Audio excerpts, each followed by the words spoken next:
नमस्कार। गोवर्धन पूजा की आप सभी को हार्दिक बधाई।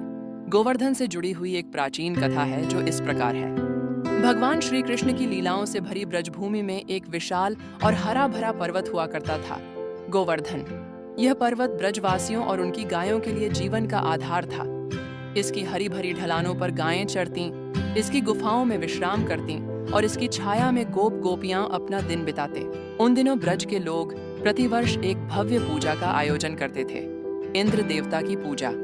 वे मानते थे कि वर्षा के देवता इंद्र की कृपा से ही उनकी फसलें हरी भरी रहती हैं और गायों के लिए पर्याप्त चारा मिलता है। सारा ब्रज इस उत्सव की तैयारियों में जुटा हुआ था। मंदिरों में घंटियां बज रही थीं, भोग तैयार हो रहे थे और लोग उत्साह से भरे हुए थे। किंतु यह सब देखकर बालक कृष्ण को आश्चर्य हुआ। उन्होंने नंद बाबा से पूछा, पिताजी, यह सब इतनी धूमधाम किसके लिए है? नंद बाबा ने समझाया, पुत्र, यह देवराज इंद्र की पूजा है। वे हमें वर्षा देते हैं, जिससे हमारी फसलें उगती हैं और गायों को चारा मिलता है। यह सुनकर कृष्ण ने एक गंभीर प्रश्न किया, किंतु पिताजी, क्या इंद्र देवता से भी अधिक तो हमारा गोवर्धन पर्वत हमारी रक्षा करता है? यही हमारी गायों को घास देता है। इसकी गुफाओं में हमारी गायें आश्रय लेती हैं। इसकी छाया में हम विश्राम करते हैं। फिर हम इंद्र की पूजा क्यों करते हैं और गोवर्धन की नहीं? कृष्ण की इस तर्कपूर्ण बात ने सभी गोप गोपियों को सोचने पर मजबूर कर दिया। उन्हें लगा कि कृष्ण का कहना एकदम सही है। फिर क्या था?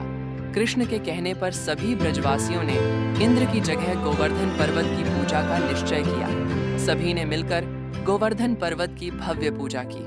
पर्वत को सजाया गया, उसके चारों ओर परिक्रमा की गई और ढेर सारा भोग लगाया गया। यह देखकर देवराज इंद्र क्रोध से भर गए। उन्हें लगा कि मृत्युलोक के लोगों ने उनका अपमान किया है। उन्होंने अपने मेघों को आदेश दिया कि वे ब्रज पर भयंकर रूप से पानी बरसाएं, कि सारा ब्रज डूब जाए और ब्रजवासी अपनी गलती का एहसास करें। भयानक बादल उमड़े, बिजली कड़कने लगी और मूसलाधार वर्षा शुरू हो गई। ब्रजवासी भयभीत हो गए। तब श्री कृष्ण ने उन्हें धैर्य बंधाया और गोवर्धन पर्वत को अपनी एक छोटी उंगली पर उठा लिया। सभी ब्रजवासी और उनकी गायें गोवर्धन पर्वत की छत्रछाया में सुरक्षित आश्रय ले गए। 7 दिन और 7 रात तक लगातार वर्षा होती रही, किंतु श्री कृष्ण अपनी उंगली पर गोवर्धन पर्वत उठाए खड़े रहे और सबकी रक्षा करते रहे। अंततः इंद्र को अपनी भूल का एहसास हुआ। उन्होंने माना कि श्री कृष्ण स्वयं भगवान विष्णु के अवतार हैं। उन्होंने वर्षा रोक दी और कृष्ण से क्षमा मांगी।